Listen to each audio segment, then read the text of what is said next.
안녕하십니까? 문재인 대가리 깨는 앵커 문대깽입니다. 오늘은 4시간 전에 일본을 통해 나온 따끈따끈한 뉴스 정입학TV 특종입니다.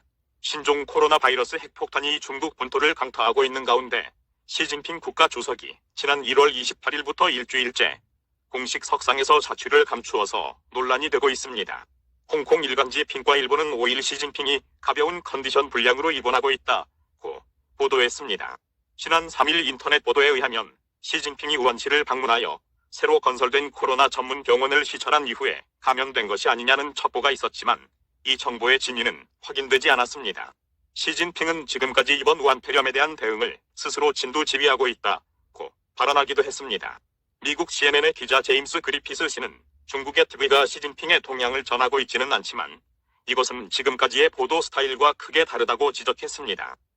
중국은 국내외에 중대한 사건이 발생하면 공산당 지도자의 움직임은 중점적으로 보도되어 왔습니다.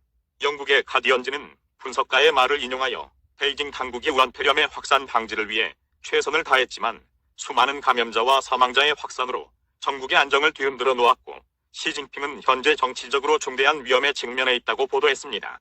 이러한 이유는 힐러리 클린턴 미국 무장관과의 면담을 전격 취소하고 6일로 예정되었던 리셸룽 싱가포르 총리와 러시아 의회 고위 관계자 면담도 잇따라 취소한 채 외부의 모습을 전혀 드러내지 않고 있습니다.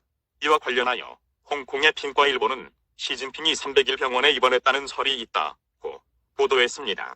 인민의 반군 산하의 300일 병원은 과거 등소평과 장쩌민 전 국가주석 등 중국 최고위 인사들이 치료를 받은 곳입니다.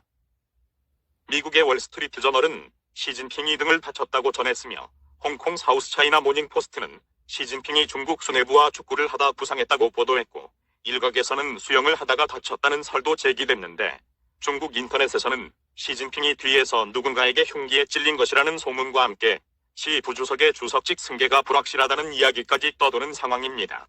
배경화면은 CNN에서 다루고 있는 시진핑 관련 특집 방송입니다. 여기서 굉장히 거슬리는 장면이 하나 있는데 문재인이 금년 새해 아침에 아차산에 올라가서 찍은 사진 때문입니다. 이제 보니 문재인은 중국 공산당 등샤오핑의 복장을 흉내낸 것이었습니다. 싱크로율 100%입니다.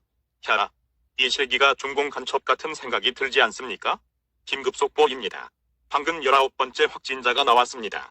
17번째 확진자와 싱가포르 동산이 같다고 합니다. 일본 아사히 신문은 일본 내의 크루즈선에서 10여 명의 우한폐렴이 집단 발병하여 선박 전체를 억류시키고 있다는 뉴스를 보도하였습니다. 애국우파 국민 여러분, 코로나가 점점 우리 주변으로 범위를 좁혀오는 느낌입니다. 건강 유의하시고 아직 코로나 백신이 개발되지는 않았지만 독감 예방 백신을 맞은 사람들은 면역성이 다소 높다고 하니 지금이라도 보건소에 가셔서 예방 백신 접종을 권유드립니다. 의사협회 최대집 회장은 중국 전역으로 확대하라고 정부에 강력히 호소하고 있습니다. 문재인 짱개 정부는 자국민을 다 죽이려고 이러나? 미친 정부, 미친 대통령. 이건 나라냐? 구라미터와 한국 걸러 여론조사와 달리 문재인의 실제 지지율은 18%라고 하는데 세월호 파산 관제인 문재인은 자발적으로 대통령직 사표 쓰고 양산 유병원의 아방궁으로 돌아가라. 똥개새끼 탄핵시키려면 국민 열쇠 잠 낚여진다. 마지막으로 국가에 충성할 기회를 주겠다. 결자해지. 똥빈 놈이 방귀 냄새를 없애줘야 하지 않겠나? 구역질 난다. 환풍기 돌려라.